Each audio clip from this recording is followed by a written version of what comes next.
Hello there guys, and in this Linux tutorial we are going to talk about the head and tail commands.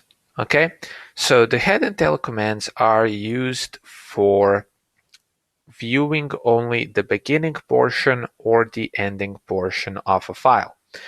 And to demonstrate it, I can use the head command on my tutorial file and press enter, and I just get the first 10 lines of the tutorial file by default.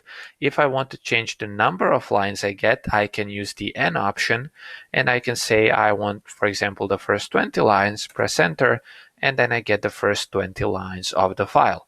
If I wanted to see the last 10 lines, which is again the default, I will just use the tail command with the same file or with a different file, whatever you want to do. Press enter and you get the last 10 lines of the file. Okay, if you want to use a different number, you can just use the N option, the same as with the head command.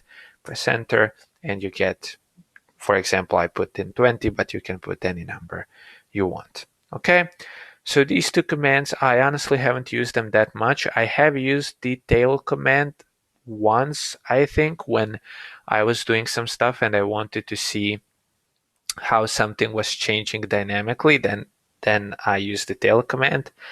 But again, it was in a combination with some other commands, but I never really used them on their own, at least as far as I recall. I can't remember using them on their own. Okay, so thank you for watching and see you in the next tutorial.